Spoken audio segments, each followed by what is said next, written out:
बिहार का बांकीपुर विधानसभा क्षेत्र, यहां होने वाला है उपचुनाव। केंद्रीय चुनाव आयोग ने ऐलान कर दिया है कि वोटिंग 30 जुलाई को होगी, परिणाम आएंगे 3 अगस्त को।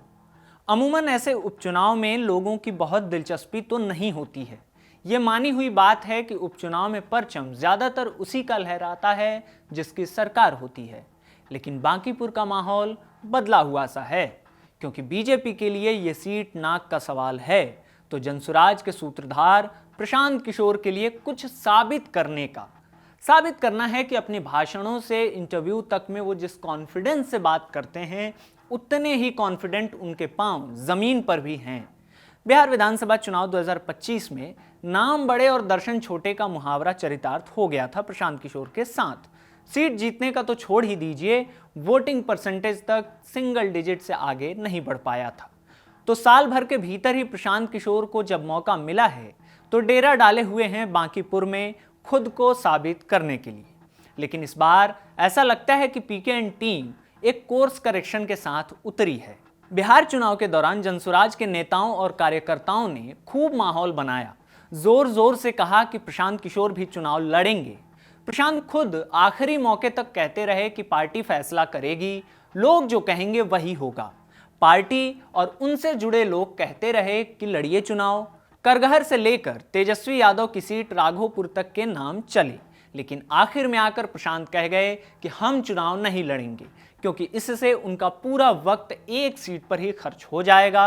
अपनी पार्टी के बाकी उम्मीदवारों के लिए मेहनत नहीं कर पाएंगे, समय नहीं मिल पाएगा। अब उपचुनाव में ये वाली समस्या दूर हो चुकी है। एक ही सीट पर चुनाव होना है तो पीके के पुराने लॉजिक के हिसाब से जाएं तो वो अब सिर्फ अपना ही नहीं बल्कि पूरी पार्टी का वक्त और संसाधन एक ही सीट पर खर्च कर सकते हैं।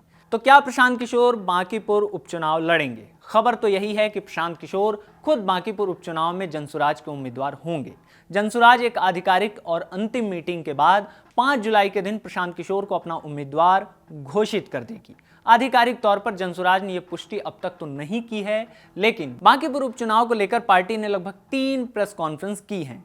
तीनों ही बार पार्टी के बिहार अध्यक्ष मनोज भारती और दूसरे नेताओं ने यही कहा कि पार्टी चाहती है कि प्रशांत किशोर बांकीपुर से चुनाव लड़े। लगता है कि इस बार जनसुराज के नेताओं की इच्छा की मृत्यु बिहार चुनाव की तरह नहीं होगी, बल्कि उपचुनाव में इच्छा पूरी हो जाएगी। जनसुराज से जुड़े सूत्र हमें बताते हैं कि पीके की उम्मीदवारी की पूरी तैयारी हो चुकी है। 2 दिन का इंतजार है। 5 जुलाई को आधिकारिक तौर पर ऐलान हो जाएगा। प्रशांत किशोर के साथ लगातार सक्रिय एक नेता ने कहा कि जनसुराज को इंतजार था कि एक बार चुनाव आयोग तारीखों का ऐलान कर दे, फिर प्रशांत किशोर की उम्मीदवारी की औपचारिकताएं पूरी कर ली जाएंगी, ऐलान भी हो जाएगा। आज तक से जुड़े रोहित कुमार सिंह ने एक इंटरव्यू में प्रशांत किशोर से चुनाव लड़ने पर सवाल पूछा तो पीके ने साफ कहा कि बिल्कुल लड़ा जाएगा। अगर सबकी सहमति यह है कि मुझे ही लड़ना है तो लड़ा जाएगा, इसमें कोई दिक्कत नहीं है। दल की एक मर्यादा है, एक तरीका है, लेकिन अगर मेरे लड़ने से भाजपा यहां हारती है तो वो भी किया जाएगा। हम तैयार हैं, पार्टी तैयार है, सब लोग तैयार हैं, लेकिन पहले चुनाव की घोषणा होने दीजिए। चुनाव की घोषणा हो चुकी है, अब दल को अपना तरीका आजमाना है बस। फिर पहली बार प्रशांत किशोर चुनावी मैदान में सीधे तौर पर उतरेंगे। टारगेट एक ही है जो खुद पीके ने कहा, भाजपा को हराना है। लेकिन क्या यह इतना आसान होगा? बांकीपुर का चुनावी इतिहास और फिलवक्त इस सीट का महत्व बताता है कि यह उपचुनाव पीके के लिए लोहे के चने चबाने जितना कठिन हो सकता है। इसके लिए यह समझिए कि आखिर यहां उपचुनाव हो ही क्यों रहा है। एक पुराने बीजेपी नेता हुए नवीन किशोर प्रसाद सिन्हा, उनके बेटे हैं नितिन नवीन, बांकीपुर से विधायक थे। बीजेपी ने जेपी नड्डा के बाद नितिन नवीन को अपना राष्ट्रीय अध्यक्ष चुन लिया। इसके बाद बिहार कोटे से ही उन्हें राज्यसभा भेज दिया। राज्यसभा सांसद बनने की वजह से नितिन नवीन को बांकीपुर सीट छोड़नी पड़ी। सीट खाली हो गई तो नौबत उपचुनाव की आई है। अब इस सीट से बीजेपी का उम्मीदवार चाहे कोई भी नेता हो, लेकिन ये बीजेपी के लिए प्रतिष्ठा और नितिन नवीन की छवि का सवाल है। यह नितिन नवीन की सीट है जिसे बीजेपी किसी भी कीमत पर जीतना चाहेगी, क्योंकि हारने की स्थिति में हेडलाइन ये नहीं बनेगा कि बांकीपुर उपचुनाव में बीजेपी के फलां उम्मीदवार हार गए, बल्कि लिखा और कहा जाएगा कि बीजेपी अध्यक्ष की सीट पर बीजेपी अध्यक्ष के गढ़ में बीजेपी हार गई। जाहिर है बीजेपी इस तरह का नैरेटिव तो नहीं ही चाहेगी। यह है बांकीपुर का फिलवक्त महत्व। इस महत्व में बहुत भूमिका है बांकीपुर के चुनावी इतिहास की। पिछले 30 सालों में एक बार भी बीजेपी इस सीट पर नहीं हारी है। 2008 से पहले तक इसी सीट का नाम पटना पश्चिम हुआ करता था, जहां 1995 में बीजेपी ने नवीन किशोर प्रसाद सिन्हा को चुनाव लड़ाया, यानी बीजेपी अध्यक्ष नितिन नवीन के पिता को चुनावी मैदान में उतारा। नवीन किशोर का यह गृह क्षेत्र था। नतीजा यह हुआ कि उन्होंने चुनाव जीत लिया। इसके बाद साल 2000 और 2005 के चुनाव में लगातार 3 बार नवीन किशोर को जीत मिली। 2005 का चुनाव जीतने के बाद उनकी मृत्यु हो गई। पटना पश्चिम की सीट खाली हो गई। उपचुनाव हुए तो बीजेपी ने उनके पुत्र नितिन नवीन को टिकट देकर मैदान में उतार दिया। नतीजा, नितिन चुनाव जीत पहली बार विधायक बन गए। 2008 में सीट का नाम बदला जाता है, बांकीपुर नाम हुआ। नाम बदलने के बाद पहली बार चुनाव हुए साल 2010 में, जिसमें नितिन नवीन ने एक तरफा जीत हासिल की। न सिर्फ 2010 में बल्कि 2025 तक हर विधानसभा चुनाव में बांकीपुर सीट उन्हीं के पास रही। तो कुछ इस तरह का गढ़ रहा है बांकीपुर बीजेपी और नितिन नवीन के लिए। एक छत्र राज। इस राज के पीछे है समीकरण, जाति का समीकरण और बांकीपुर का dynamics. Bankipur main Patna city से महज 5-6 किलोमीटर दूर है। शहरी इलाका है। ठीक ठाक कमाने खाने वाला मिडिल क्लास यहाँ की आबादी में बहुसंख्यक है। अर्बन मिडिल क्लास इस सीट का मुस्तकबिल तय करते हैं। इंडियन स्टेट पब्लिकेशन की एक रिपोर्ट के मुताबिक बांकीपुर की 100% आबादी अर्बन यानी शहरी ही है। आम राय है कि यह आबादी बीजेपी की तरफ झुकी रहती है। क्लास के बाद कास्ट कॉम्बिनेशन भी बांकीपुर में बीजेपी को ही सूट करता है। यहाँ सबसे ज्यादा वोटर्स हैं कायस्थ जाति से आने वाले। दैनिक भास्कर की एक रिपोर्ट के मुताबिक बांकीपुर में कायस्थ वोटर्स की संख्या लगभग 70,000 है। नितिन नवीन इसी कायस्थ जाति से आते हैं। ये एक बड़ी वजह रही कि पहले नवीन किशोर प्रसाद सिन्हा, फिर उनके बेटे नितिन नवीन पर बीजेपी लगातार भरोसा जताती रही। कायस्थ वोटर्स के बाद ब्राह्मण, राजपूत और भूमिहार जाति से आने वाले वोटर्स निर्णायक भूमिका में हैं। मुस्लिम और अनुसूचित जाति SC वोटर्स की संख्या लगभग 30-30 हजार है। कथित अगड़ी जातियों का ये वोटर्स वाला समीकरण बीजेपी के पक्ष में ही रहा है। आरजेडी या उसके गठबंधन का विनिंग फॉर्मूला कभी बांकीपुर में ग्राउंड पर नहीं उतर पाया। मुस्लिम प्लस यादव यानी MY की जो बात होती है, बांकीपुर में इससे जीत का समीकरण बनता नहीं है। प्रशांत किशोर तो ऐसे नेता रहे हैं कि हर सवाल के जवाब में डेटा के हवाले से बात करते हैं, डेटा कोट करते रहते हैं, डेटा पॉलिटिक्स वाला टेम्पलेट फॉलो करते हैं। फुल टाइम नेता बनने से पहले PK पॉलिटिकल स्ट्रेटेजिस्ट हुआ करते थे। 2014 लोकसभा में बीजेपी और गुजरात के तत्कालीन मुख्यमंत्री नरेंद्र मोदी के लिए रणनीति बनाने से इस दुनिया में आए।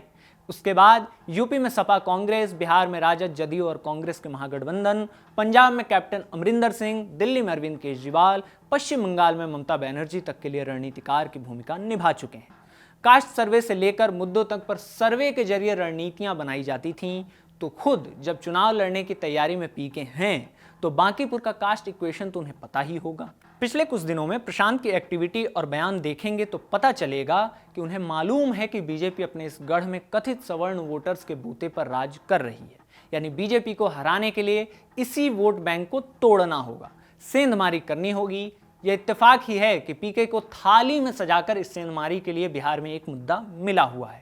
ऐसा मुद्दा जिसकी वजह से इन दिनों बिहार में हलचल मची हुई है।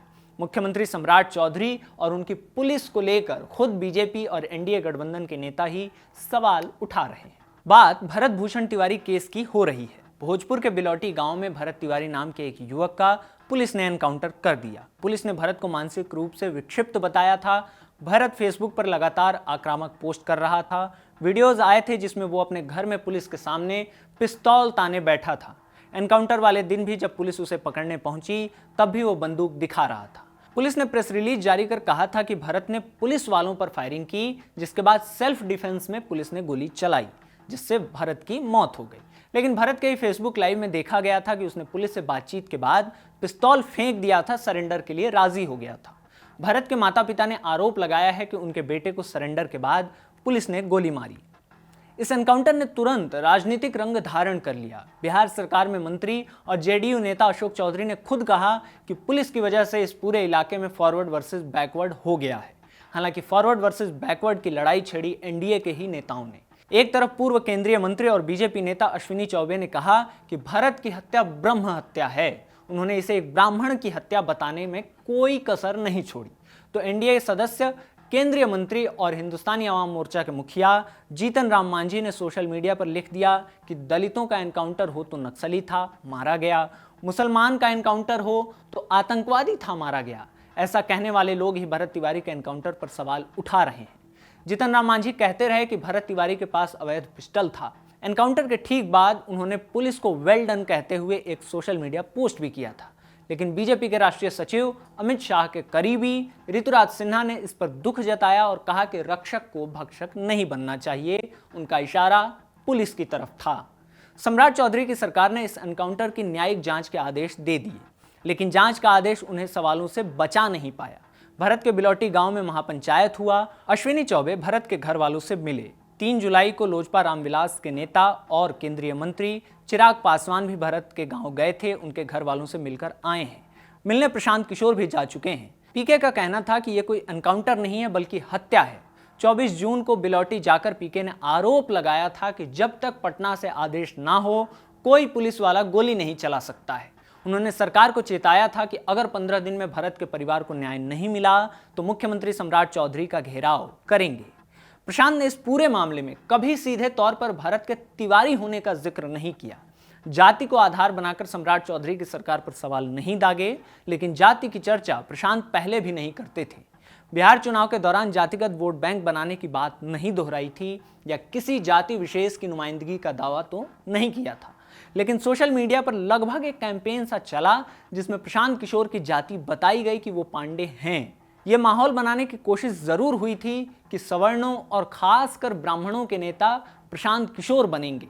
जानकारों ने एक टेम्पलेट डिकोड किया कि पार्टी का चेहरा जो है वो मंचों से शिक्षा, स्वास्थ्य और रोजगार की बात करे, जाति की राजनीति से हटकर विकास की राजनीति वाली छवि पेश करे, लेकिन ग्राउंड पर जातियों का मट्ठा महा जाता रहे। हालांकि चुनाव में जनसुराज को इससे कोई फायदा नहीं हुआ था। पार्टी विधानसभा में एक भी सीट नहीं जीत पाई। पार्टी को पूरे बिहार में कुल 3.4% वोट ही मिले, यानी 5% से भी कम। तो क्या बिहार चुनाव के वक्त जो कॉकटेल प्रशांत किशोर नहीं बना पाए वो बांकीपुर उपचुनाव में बना पाएंगे?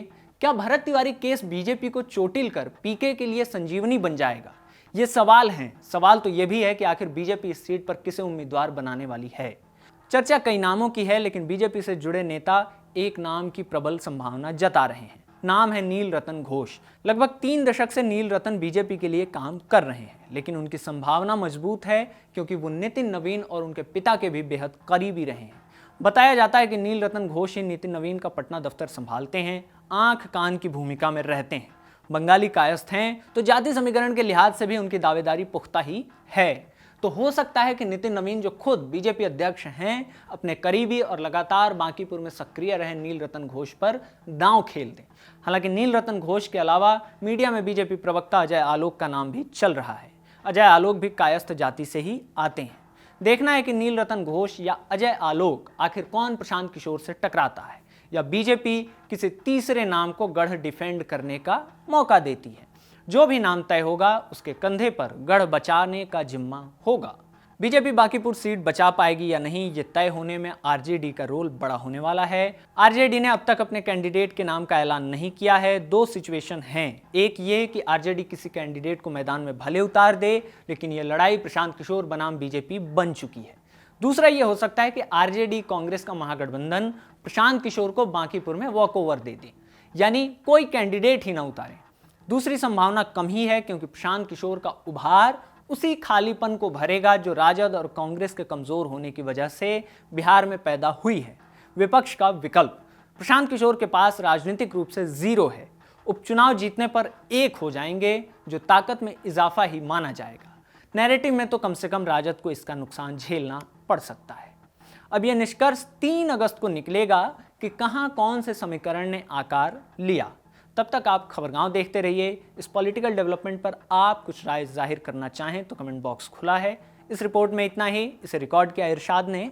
मेरा नाम आकाश है। नमस्ते।